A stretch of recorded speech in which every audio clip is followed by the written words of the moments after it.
Hello and welcome to Starting Small. Today I'm joined by the Barrett brothers, Max and Jack.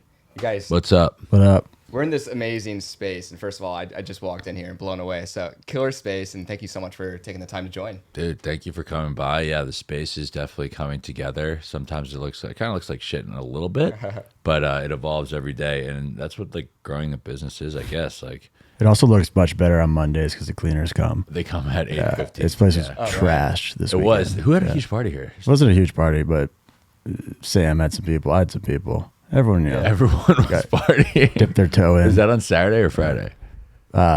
Saturday. Yeah, I saw some action. Anyways. Good action. Good action. It came together. Dude, thanks for coming by. We're pumped to talk to you. For sure. Yeah. To give it like a rundown, how I typically start this out is take it back to, obviously you guys are brothers. What was that like growing up with each other? Where did you guys grow up? What was your childhood like? Sports, etc.? Yeah. I could give the first take. Max and I are very close in age. I'm 21 months older than you. Yeah. I think something like that. Yeah. And Max is, we were always very competitive growing up, especially in sports. Max was a kid who was like better than his age group, so he could like play in my age group basically. And so I think we played like basketball, baseball, pretty hardcore competitive growing up, and then squash, which is a sport that you hit a ball against a wall and like rally with each other. You know that?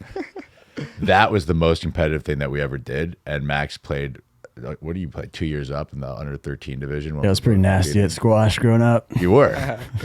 And we would like, when we were 12 years old, Max was 10 and a half years old or whatever. We would like travel all over playing these squash tournaments. They got so competitive. My dad was like, "All right, you guys like stop playing squash." We were always hyper competitive. Yeah. Growing up, we're from Connecticut, a town called Greenwich, Connecticut. That's right. Right outside New York City. And there's always been that like healthy sibling rivalry. Yeah, totally. Mostly in sports. It stemmed from sports. Jack was always so much smarter than me that I couldn't really. It wasn't worth competing in academics. I know, you got a higher SAT score, I think. I crushed the SAT, but in general, Jack still is by far the smartest brother. Yeah. But I think there was that friendly competition, that sibling rivalry, helped us both grow. I would say, dude, it got a little messy. It got messy at times, and then there was a time I think we backed off of it. In high school, we played basketball together, which was great, and baseball together. Yeah. I think basketball was like the greatest experience when we won like a league championship. But what we really after we stopped playing sports, eventually it became like we weren't rivals; we were like working together. That was what I was going to say. That it stopped becoming like competing against each other, and then it started becoming like bonding. Like, yo, you're my bro. Right, you're my brother. Damn it up. And we bonded over like all of these TV shows that we have just become addicted to watching, like Arrested Development, It's Always Sunny, The Office. Yeah. Comedy was our unifying factor. It was huge. Yeah, and brought us especially together. like in college and then like the years post college, we just would speak to each other in like quotes from TV shows. Yeah. And that was like how we related to each other, and we got really into like developing comedy ideas. So way even before we started Friday Beers, we were like aspiring comedy writers. Yeah. We both had jobs in like media. Max was working at an advertising agency. I was working at a media production company, and we were like write comedy scripts and try to like hatch into comedy that way, which is Totally. very hard to do. Let's just say that. For sure. Borderline impossible. But we kept hacking, and like the most successful swing at the bat we took was this thing called Friday Beers. I'll tell Max can unpack it, but it was this thing called Friday Beers. That's awesome. Yeah. Where did you guys both study, and what were some of like the aspirations going into school? Jesus. What was that like? Well, I could start. I had no idea what I wanted to do. You're a finance guy. Yeah, I went to Georgetown. I was a finance major. I couldn't tell you what a stock versus a bond is, so that shows how much that worked out. But I was just kind of clueless college kid. One thing I like to do is visit Jack and hang out with my friends. We had a good time. And watch comedy. I always kind of had that creative itch, but never had the courage to actually pursue it. Yeah. And I feel like we're from a town where it is just hyper focused on 3 careers, like finance, law, medicine. like the You're a quote, doctor, quote a unquote, lawyer, like the real, banker, like the real careers, or a like failure. yeah, you don't go back to Greenwich after college unless you're working like a 6-figure job or whatever. And I definitely wasn't doing that. So I kind of just fucked around in college, and when I graduated, I was like, all right, I can't do. I had a finance degree, but I was like, I don't want to work in finance. Yeah. So I went to. We have an uncle who works in advertising, and He's a famous creative director. His name is Jamie Barrett. yeah, shout out Jamie. He's awesome. He was the one kind of proof of concept we saw in like the real world of like, oh, there are other careers besides what I just mentioned. And so after I graduated, I went to a creative advertising school in Atlanta called the Creative Circus. It's a real place. Did not make that name up, but Isn't it the best advertising school around? yeah, it's. I mean, I think it's a pretty limited competition, but no, it is a great school. But it was like, it was a little intimidating when all my roommates and friends from college are graduating, going to work in investment banking, going to law school, and I'm like, I'm going to the Creative Circus. They're like, what the fuck? You going to become a magician or something? It's legit. So that was like, when I broke off, and I was like, all right, I need to do something different, a bit more original, something I actually cared about. And you're good at it too. Well, that was all right. But yeah, for me, it was I had no idea what I wanted to do until after I graduated, and that's when I was like, all right, I want to do something creative. I want to write comedy, and advertising was the most like legitimate way to do that versus like, oh, I'm just gonna go to LA and write spec scripts, and there was at least some structure in advertising where you can get a real job, you can pay your bills. So that was kind of my evolution as a directionless 20-something-year-old. Was that have direction? Was that for like product brands? What was that specifically? Yeah, it was. So I worked for an agency called Mullen Lowe, and the accounts I worked on were Acura, Patron, Whole Foods. Did some stuff like California Avocado. Pretty fucking boring accounts to work on. Like, it was not. I thought I would be writing ads for like Foot Locker and Snickers and all these like really the funny ads you see on TV, and I got stuck writing headlines for like the new TLX, which was demoralizing, but also it kept me working on comedy outside of my job, which I in hindsight I think that actually helped a lot, because I didn't get complacent at work, because I was like, no, there's still other things I want to do with comedy writing, and I wasn't satisfied in my 9 to 5. So kind of shout out Acura, man. Shout out Acura. Played Those a big are role. good spots. The Acura ones. Did you meet Michael B. Jordan during that too? Yeah, MBJ was our spokesperson for Acura, man. which like no one knew about, because he just does the voiceover for the ads, which always blew my mind. You gotta let that be known. Yeah, it's like, how do you not promote the fact that MBJ is like That's your crazy. guy? Yeah. But there were some cool moments. I got to go on set, and again, it opened my eyes to like the world of entertainment a bit, and we work with cool directors, but I just, the more like teases I got of that, the more I was like, oh, this is what I actually want to do. Yeah. But the advertising start was kind of like that began my path into the more original creative stuff we're doing now. For sure. I was like opposite end of the spectrum. I was English creative writing major in college. Yeah. I couldn't even tell you a book that we read as English majors. But I went and I got a job at an investment bank after college, because that was like the job that everyone said you needed to get. Yeah. And I got it at Deutsche Bank. I went an internship at Deutsche Bank, and then I did a full analyst program at Deutsche Bank. I lasted like 2.5 years. And the last year and a half, I was just like searching for ways to leave. And I convinced, I shouldn't say I convinced, but I scratched and clawed to get a role at a media production company called Radical Media, where I did business development. And that generally turned into creative development. I started working on making like branded content, non-scripted film and TV. Yeah. And that evolved in several ways into pursuing Friday Beers, I guess like 6 or 7 years later. But I really learned everything I sort of know about the media business via Radical and the founder, John Kamen, who's an awesome dude. But that was sort of how I got to that point. Totally. I'm curious on like the intertwining here from creative to media. Where does Friday Beers enter? Do you both have your day jobs? Are you still at those companies? We're full time within Friday Beers. So going back to like comedy being like our unifying factor, and Yeah. you know, Jack and I were on separate coasts for I don't know 6 years. Yes. But the one thing that we were always collaborating on was comedy projects. Comedy so writing, sending scripts back to each other. Sending scripts back and forth. We were doing. I was doing sketch comedy in LA while I was working in advertising.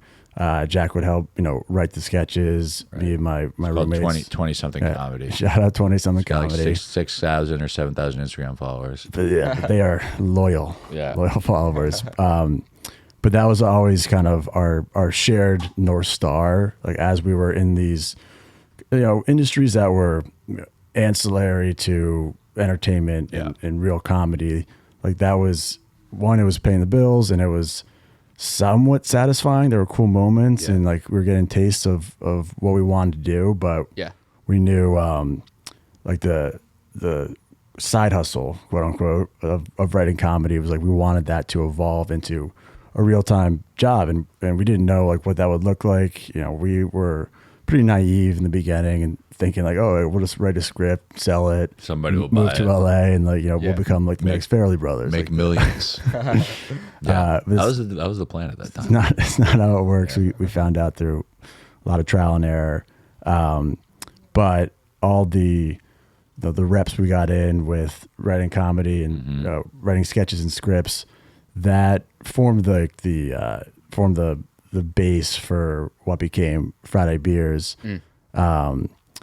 And the moment when we started Friday Beers, we were kind of at this point where, as we mentioned, like we were doing 20-something comedy, this sketch group, we got like, I don't know, 7,000, 8,000 followers. This wasn't really moving the needle. Yeah. There was a needle.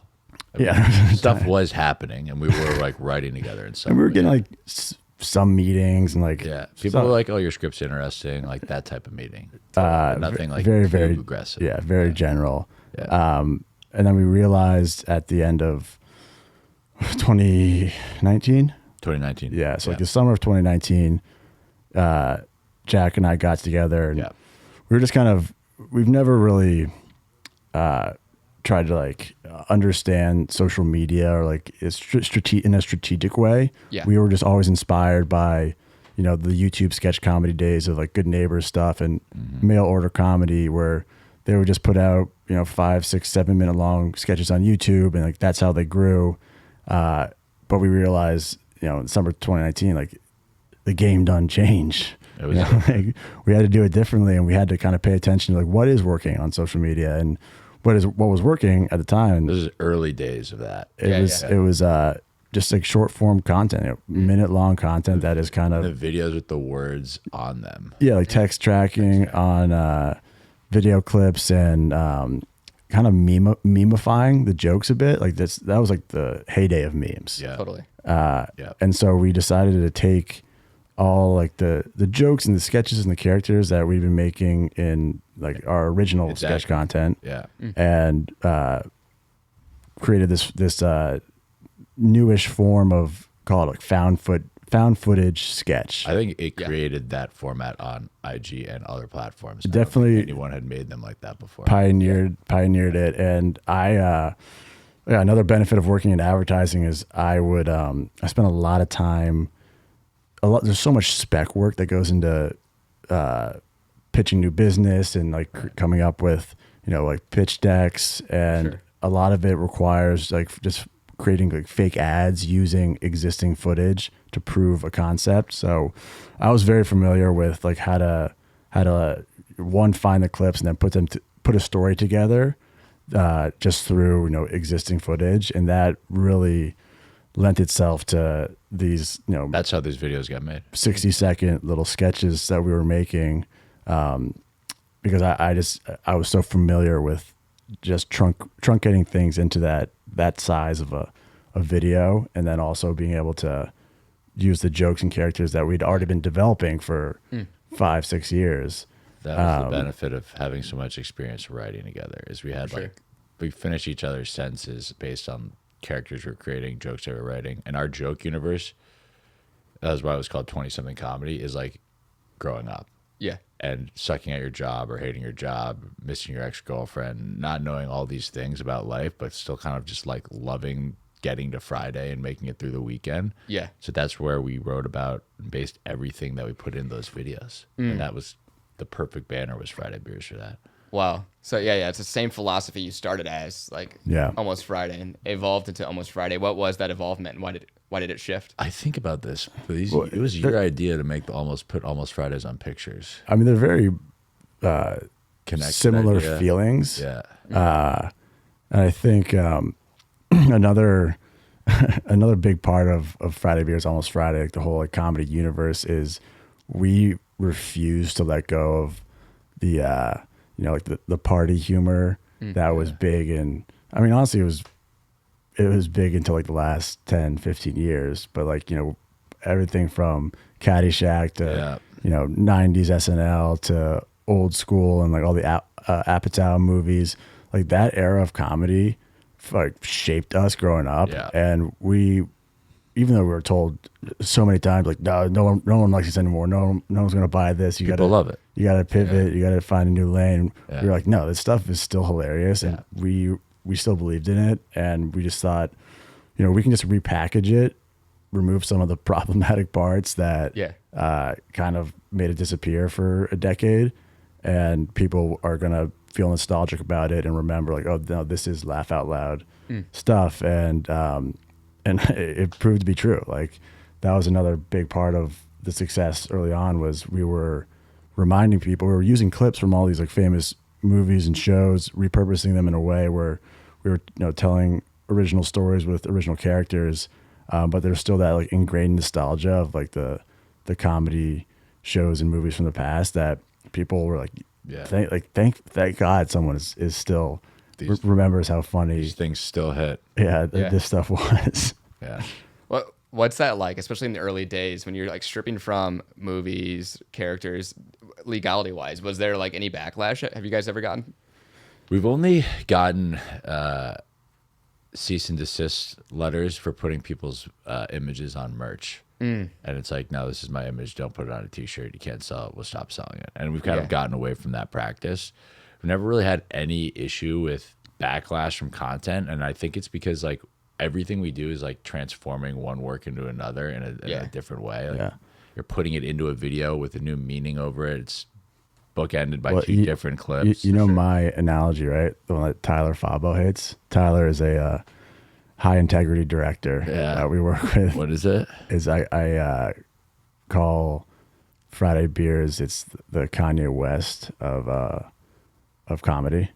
Because Kanye's first, I don't know, 3 albums, he was just taking samples. He was just reusing samples from great songs. I didn't know that actually. Yeah. Like, I mean, like, name 10 Kanye West songs, I guarantee they all have like iconic samples from like really, really famous pieces of work. It works. That he didn't come up with. So he's borrowing interest from, really talented musicians. Doesn't get any flack for that. Friday Beers is no different, baby. Take down Kanye, so taking down us. Yeah. That's honestly how it's worked. Is I think, and we got now we have like a relationship with Facebook and Instagram. We have a verified account in Friday Beers. Like they get the sense that we are, and we do imbue a lot of originality and creativity in these videos. Like Matt's, especially when he edits them. They are transforming like old works that people love into something completely new with new meaning on it. That's what that's how we've gotten to where we are. For sure. From the outside macro view, what I see Friday Beers as content wise is like very virality driven. Like this is something that consumers they want to repurpose, they want to share in their stories. Like everyone I see, it's like Thursday comes, Almost Friday's on their story. That's it. What is the goal of the content when you guys started making? How does that evolve? And today, I think the first thing that we've done really well is we've just tried to think about how everyone else feels during the week. It's like the most common average guy and girl, like how are they going through the week? They feel like shit on Sunday, a little less anxious on Monday, excited on Wednesday, Thursday, Friday, Saturday, they're going through the consumption vortex, like crazy stuff. Yeah. And that was, I think, why Friday Beers got really popular in the beginning, is that, Max, Sam, our littlest brother, and I were just really trying to mimic, like, here's the regular week. We're in it together. Everyone's invited. Let's do this. And, like, that caught people's attention. Yeah, I would say a lot of Yeah. virality comes through relatability. Yeah. And what we were doing, like the jokes we were making, the characters we were coming up with, were all just mirrored what we went People through. were like, oh yeah, in, this like, is high school and Josh, this is college. Beth, Yeah. this is Jim, like saying Yeah. who their friends were in our fictional group of So it was purely just it was art imitating life. It worked. as they say. Yeah, like, and that was honestly what was so fun about building the account, because we had like our regular lives, and then we had this like creative world where anything can happen in Friday Beers. Yeah. And people loved that, and they really rode along with it. They actually rode along with it. We started it before, the initial COVID scare was like March 2020. Yeah. And I think we started posting on Instagram videos like literally 3 years ago, November 2019. So we had like 3 or 4 months of like crazy growth. Then COVID happened. We're like, all right, is Friday Beers done? And Max, like, I remember like quit his job and then like got his job back. Yeah. Yeah, we got to a point where like we were making enough money for You to stop for working. me to like go We're full selling time. enough merch. Yeah. Yeah. Selling enough merch, yeah. Yeah. And then I put in my 2 weeks, and it was literally the week before the country shut down. So then like I went back to my job, and I was like, actually, Please take me back. can I keep working here? Which they let him They do. did, yeah, which is great. But so I held on to my full-time job for a bit longer, and then once we realized we kind of like But could we thought it might crest, but it Yeah. just kept peaking. People were still interested. I think maybe I would debate, Max, like maybe even more interested when COVID hit. Yeah. Because we were calling back to memories and wishing you could go get beers with your friends and like all sure. these amazing things that nobody had. Yeah. And that was a super incredible thing to see, because we didn't know if people would continue reacting it to like they had been, but they brought it in closer to their own lives, and I think that was pretty cool. yeah. I think it was July 2020. That was when you went full time. Yeah. Yeah. So like I don't know, eight months into the account, something like that. Yeah. I went full time. Yeah. But Jack and Sam were still. We stayed till the end of, I joined full time at the beginning of 2021. Yeah. Yeah. And I think Sam was a little bit late, October or something. So it was all very calculated risk taking. Yeah. Yeah. Yeah. We need to make sure this was a somewhat sustainable business. Yeah. It's wild. Like January 2021 doesn't seem like it's that long ago, and it crazy. really isn't. Like, No. the last 2 years have been gone by so fast that taking that leap, like, it obviously is a huge deal, but we're still in like the really infantile stages of figuring this thing out. And Yeah. that was not that long ago that we just said, all right, we're gonna go do Friday Beers full time. And now there's like, in this office, I think there's like 20 people who work here. So like wild. we're growing really fast, and we're also just like, we're writing a lot of different styles of accounts now, and we have events, and we obviously have our merch business and all that. So yeah, we're doing a lot of different things now. It's More crazy. than a meme page. We're more than just the meme guys. But yeah, it's wild to see like this whole office is, as you see, like a work in progress as people are moving shit around and stuff, and we're crazy. expanding a bit. But we added so many people because there's this huge energy and love for the core of the brand that I think Yeah. you're hitting at.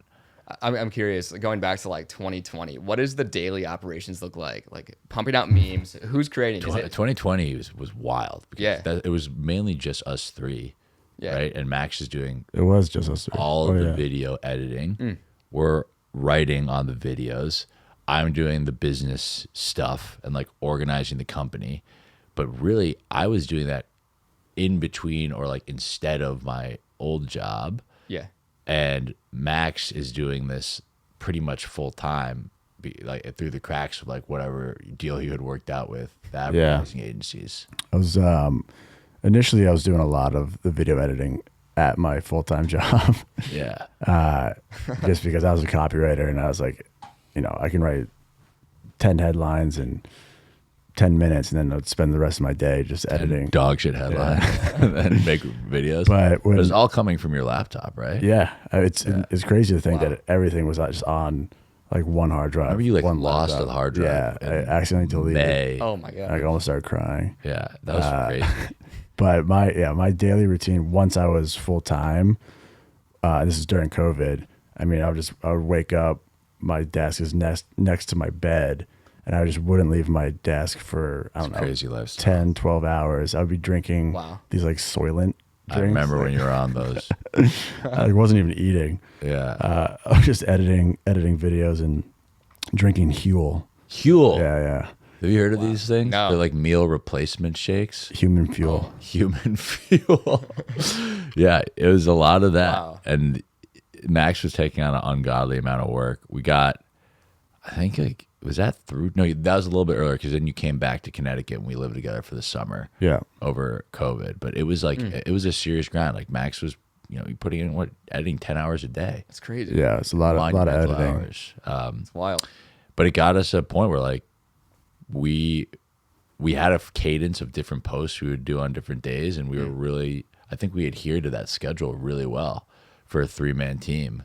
And we were never, besides you and I being in Connecticut for those 3 months, we were never in the same place, which is wild.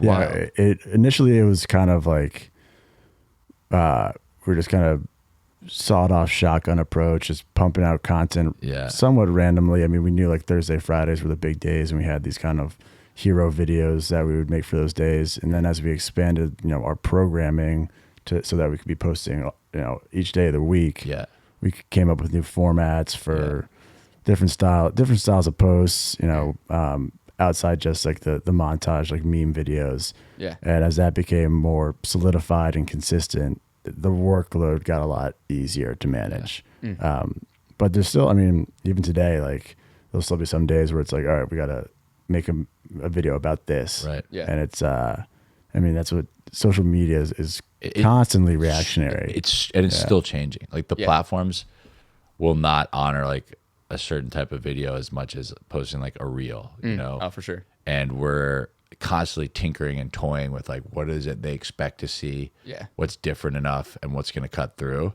And there's like the platforms go through these like shifts in what they want to show you. Yeah. So we're learning 100% of the time, and we're always adjusting our schedule. We have invested a lot in now like sketch content. So we have like hilarious comedians who work here, and Max actually directs them, and they're making all these like original videos, and that's a huge part of our programming now. And we have several accounts that are purely dedicated to sketch, and that is like that is Friday Beers was always meant to be that, because the videos we made at first we called them sketches, like found footage sketches. Yeah.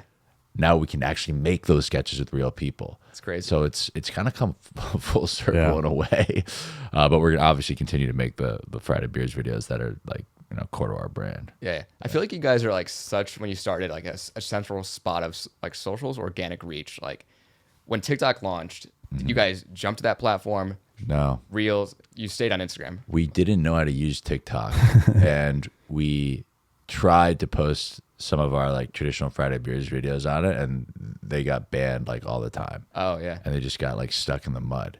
Well, TikTok was a big influence on kind of Creating like the sketches. encouraging that evolution, because it was purely creator driven. Yeah. There was no like meme culture there. Yeah. So we had to find funny people that were aligned with our brand and like our sense of humor, that could take the core of the ethos of the comedy and manifest it in these sketches, and we found a bunch of really really funny comedians. They're all white guys named Will. But it's seriously like the guys we found were like feel so lucky, because they have like charisma and extreme personality, and they're just like amazing guys. And that is something that Max and I we really don't have in spades. Yeah. No. But these guys do, and they're just honestly like genuinely hilarious human beings. Yeah. And we're always on the prowl for more of those guys and girls to see how we can build out this network. And Max is right. Like the TikTok thing we didn't solve at first because it had to be a sketch solve. And then we finally got the right sketch guys in, and we didn't have to look that. I mean, Max found them basically, but like it was an incredibly lucky like matchup to find these guys early. Wow. Yeah. Looking at operations today, when like a sketch is planned, how does that get mapped out? Is it filmed here? Do they go off site? What's that look like? The greatest luxury we have with these sketch comedians is that they can operate like very independently. Yeah. So, when an idea is approved, a sketch idea is approved, these guys can go out and they film it at their apartment or they film it at the office. It doesn't require a ton of supervision, so we can continue to do the other business stuff that we have to. So the sketch process is pretty hands off. We kind of trust these guys to run with the ideas and make them great, which they do pretty much all the time. I think they come into work like 2 days and they shoot 2 days. Yeah, and we're always working on different big pushes. Like we have a merch. I shouldn't say merch. We have an apparel rebrand on Wednesday when we're having a big party here.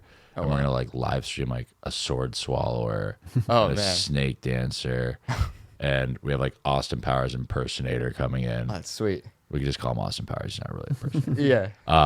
And they were making a bunch of sketches before to hype up the drop that have been getting released like the last like 4 or 5 days, and then they're gonna like host a live stream. So it's like that's sort of like what they've been working on now, and then after that they'll get into Thanksgiving and Christmas mode and putting in sketches for that. So there's always a different sort of bent to what they're working on. Totally. Yeah. Oh, I should add the other part about that is like maybe we'll talk about this later on the pod, but like we're more than Friday Beers at this point now. Friday Beers is our favorite account. It's like that and Almost Friday is who we are, but we have like started to accumulate a bunch of different accounts devoted to like certain feelings around Friday Beers. We just got this one called Only 90s Kids Know, which is about like feelings you experience like as a kid in the 90s. Yeah. This account called Entrepreneur, which is like a hustle culture spoof page. It's like just like making fun of Gary Vaynerchuk all the time. And our sketch comedians, they make content for those pages as sketches. So like they'll do a fake TED Talk sketch for Entrepreneur, or they'll do a fake deposition sketch for this account that we run called Post Grad Problems. And I think it's going to be fun to see them pop up in new ways in all these different accounts. For sure. Looking to scale in the future, I'm curious, do you see potential of like acquiring podcasters, acquiring shows? What's that look like? Well, Max is really good at discovering them. I think it's half of just like you got to have a good feed and like the whatever like for you Instagram or on TikTok that gets served up to you. Yeah. But that is the key to building out a successful company, is like having an eye for like, all right, this kid's really talented. He might not have blown up follower wise yet, but if he can get co-posted or endorsed or gets a little more juice, like could we blow up that account and have him be a key part of it? And the kid leading color that we Max discovered is a perfect example. Like he is a hilarious comedian and Max had a great idea of like using him in an interview show. And like he's got an interview show called Liam Meets People, where he goes and he talks to random people at random events, and the clips are absolutely hilarious. And that is the type of person I think we're looking for, and we're thinking we can blow up a little bit. But it all always has to align with the original like Friday Beers,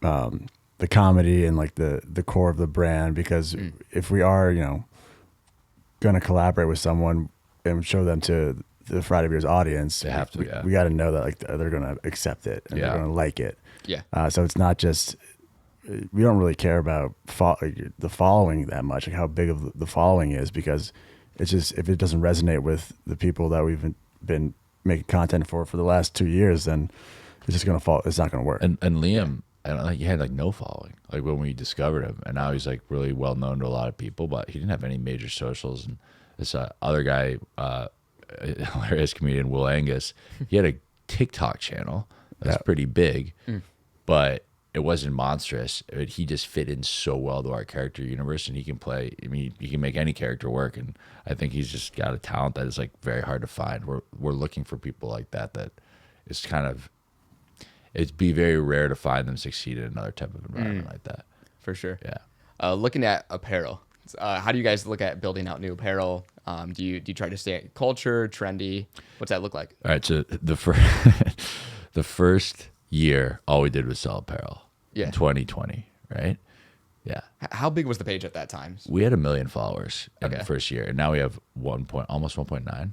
Yeah. Yeah. So you're basically gaining like 600 to 700,000 followers a year. Wow. Type of thing, which is really good. It's been really hard to go. It's been so hard to go from 1 to 1.9 as it has to go from 0 to 1 million. Yeah.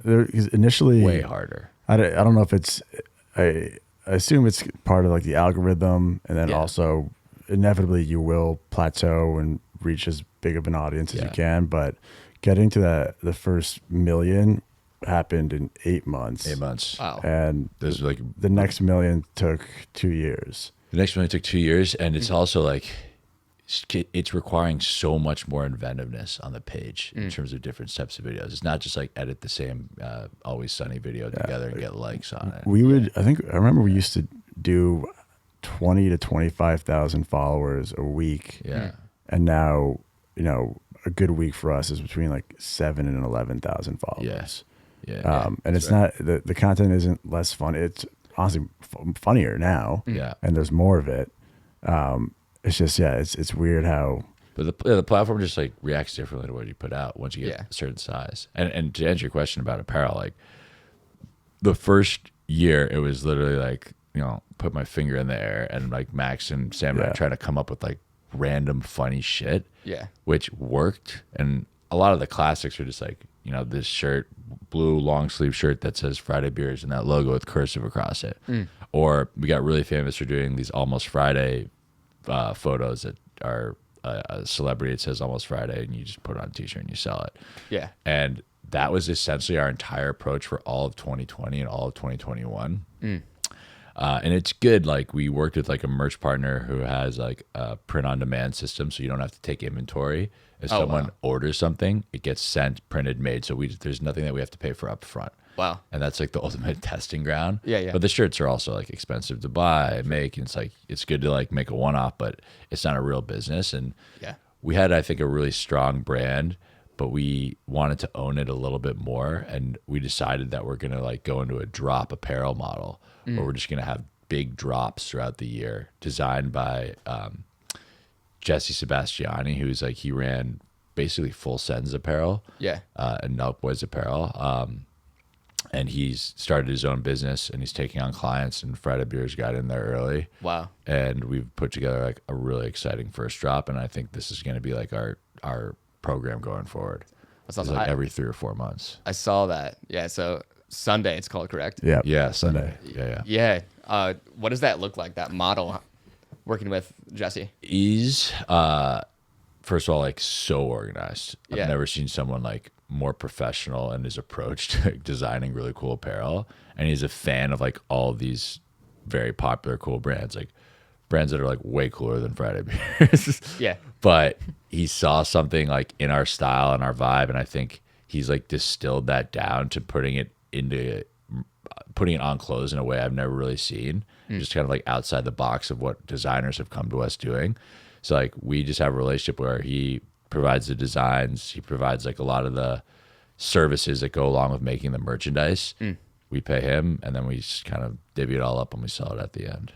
Yeah. Is that limited access particularly? Yeah, and it's all based on being limited. So I think we have like this first drop. I don't know if I want to say the units amount. Yeah. But we have a finite amount for this drop, and it's the Christmas drop, and all like it's all very custom. We bought all the inventory, so it's like owned by us. We don't have to pay crazy margins, and it's all designed to hopefully sell out within a day, but at least within like a couple of days or a week or whatever.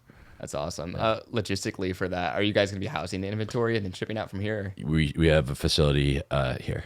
Yeah. Awesome. And I think it's in Torrance, but yeah, it's all done. We own it. We don't pay like the other versions. You work with a middleman company and they own the inventory and they charge you, so you're just getting like upsold and upsold and upsold. Yeah. So we took that over and we're like, we want to own everything. We'll pay for it, and let's rock it with like Jesse, who's an awesome designer. That's awesome. Super exciting. Going to some of the memes, like looking at today, the photo images where you plaster Almost Friday on it. Yeah. What's the process of that creation? Do you guys pull in fan requests, the team requests? What does that look like? I think initially it was just us Gut feeling 101. finding really funny photos. Which is such a funny process. And we would use this app called InShot.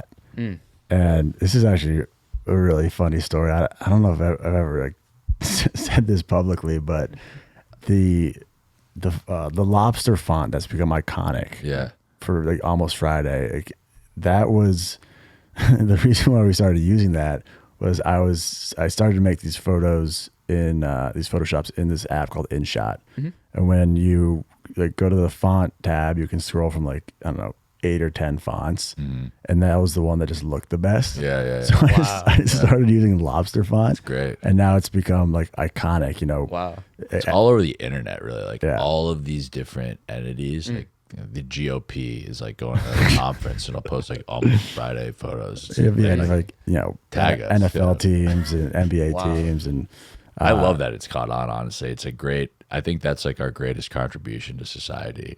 Yes. The lobster font is almost Friday. It's funny. whoever came up with the lobster font owes us some respect. We owe them respect, yeah, honestly, the lobster font creator. So, yeah, for the first year, like it was just instinct and gut check. Yeah. And then Max and Sam helmed it for a while, and now I think Sam runs it.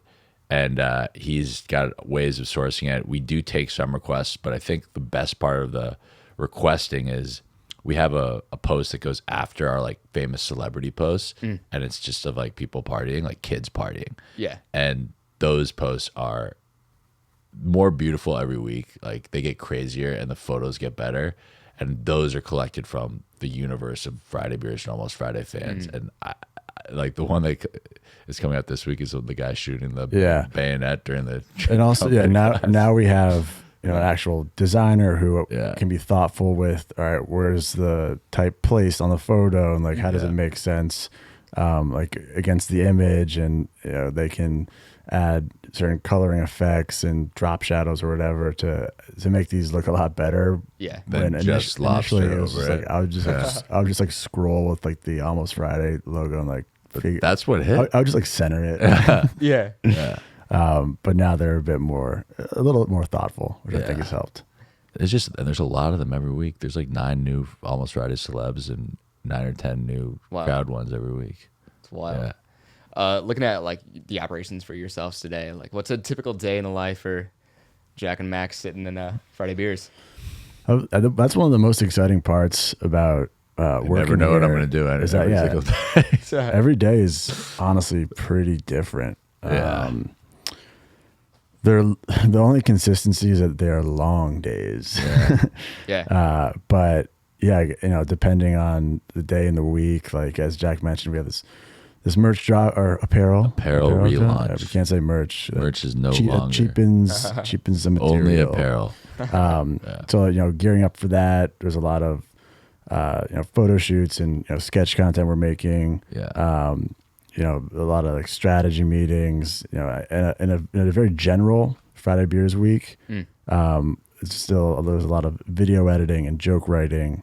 I would say for me, like the video editing and joke writing still occupies most of my days. That's kind of my role here. But obviously when you're building a business, you know, we're taking meetings all the time, and you know, we're trying to figure out new projects, new creators to bring on, traveling a lot. You know, we started doing events, I don't know, Last May or June. Yeah. So like, you know, we were on the road a bunch with this, that was intense. This artist, DJ Press Play, who we work with. So we were throwing concerts and parties. So it is kind of nonstop, and each day is different For sure. but it keeps it fun. It keeps it exciting. Yeah, it is wild that it could change so much, but that's just like the nature of running a ever growing beast of a business. For sure. And it's just, I don't know, it's exciting for me. Like, yeah, I tend to get up like a little earlier now because I've stopped drinking because of the stroke I fucking had. Yeah, Jack had a stroke. I had a stroke in the summer. It's not chill. I'm recovering from it, and I'll just get in like 8:30, and then you just like hit some emails, and like by the time you do your third email, like somebody's coming to the office, and now it's like the day is gonna be like out of control in 20 minutes. Yeah. So you just try to keep it controlled, but you're ready to deal with anything. Yeah. Well, I like to conclude each episode with this. If you could share one piece of advice with an aspiring entrepreneur, creator, etc., what would that be? From each of you guys. I think I know what you're gonna say. No one cares. Work harder. That's your second one. The other one, like the try this, or just Just do it. Just you know this phrase, just do it. You go first. Okay, so I have 3 pieces of advice. Wow. One is, as Jack just mentioned, just start. You'll make it perfect later. Yeah. I think a lot of people, doesn't even matter what you're doing. It could be memes, comedy, could be starting a fashion brand, could be a clothing brand. Like there's so much time. They're so worried about it needs to be perfect before anyone sees it. Yeah. But in reality, like you just gotta get it out there in the world, and then it'll take shape as you get reactions from an audience, and you can get feedback and evolve it based on how people are responding to it. And you just gotta go and you just start doing it. That's what we did with our sketch comedy. Like, we were making horrible sketches. Yeah, six and years ago. even before, with jobs and trying to find work that you enjoyed. Yeah, but yeah, just start doing it, put it out in the world, and you'll make it perfect later. I will also say I was being a bit facetious with the nobody cares, work harder, but the reality is like you can work hard. Like people, like you got to bust your ass. Yeah. You gotta make sacrifices and compromises with whatever it may be, your social life or whatever. But there is no replacement for really, really hard work. And I really believe like if you work really hard, like good things happen. Yeah. And then what was my third one was going to be? Oh, it was going to be control what you can. I think just focus on things that are tangible that you can control. Like don't worry about algorithms and what this person's doing or that person's doing, or just like really focus on what can I do to make an impact, and not let the other noise and stress affect you and affect what you're doing in that moment. I took 3 good ones, man. I'll just go with, I guess the mantra I've been following is like try to do for work like what you love to do. And I tried to follow that. I followed that definitely pretty closely to get me to this point. But like when I was in college, investment banking seemed legit because guys who I respected were doing it, and like that's what I wanted to do, and I got a taste of that, and it turned out not to be it. And then media production, like that had to be it. And I went into another field, and I kept sort of just like following like the best available path. Even when I was working in media production, I was like, there's something else to do. Yeah. And we kept going and grasping, and like Friday Beers happened. And I truly feel like I would never have gotten to this point ever. First of all, without my brothers. And second of all, if I just didn't really believe that like it's time to find something that you care about doing and you love doing. And if it doesn't work out, like there'll be something else to do, but like really try to find that thing. If you're not somewhat passionate about what you do, it's really hard to be successful unless you're just a sociopath, Right. Yeah. And you can just like you don't have feelings. Clock out from 9 to 6. But if you're not a sociopath, then you should find some passion in what you do, because there's I can't think of anyone who's super successful that isn't like inherently really cares about what they do. You gotta have a desire to get out of bed. Yeah. And that's what it feels like working here. There's a lot going on. I didn't even notice we have golf balls up there. Yeah, it just like fires you up to wake up in the morning and be like, we got a lot to do today, and it's like in the palm of our hands too. Yeah. Which is an awesome feeling. Like we can control our own destinies. For sure. Well, you guys, thank you so much for having me out to the studio and then Dude, joining. it, yeah. come by on Wednesday if you'd like. We have love this to. party, and it's gonna go at night too. So we'll start it at like 1 o'clock Pacific, but I think it's gonna go to like 10 at night or something. Oh man. So stop by. Sweet. Yeah. All right. If you don't mind, also plug a couple socials for the pod as well. Plug it. We plug our own socials. Yeah. All right. Plug your own personal Instagram. At Maxwell Reddington. Yeah. First and foremost, gotta follow at Friday.beers. Follow it. At almost.friday. I mean, we have so many accounts to give. Give it at things.peopleforget too. It's a good plug. Those are the 2 main ones to hit up. What's like the best way to find merch? The best way to find merch is to subscribe on fridaybeers.shop. Sweet. put your email in, and then you can put your or your phone number in. You will get a lot of notifications these next 2 days, I promise you. And hopefully some of them will be fun. If you follow at Friday.beers, You get everything. You'll find everything else. You get everything you need. At Friday.beers is the one to find. And if you're listening and comes out before Wednesday, come by Wednesday. Sounds good. All right. Thank you guys. Thank you. Thanks for having us.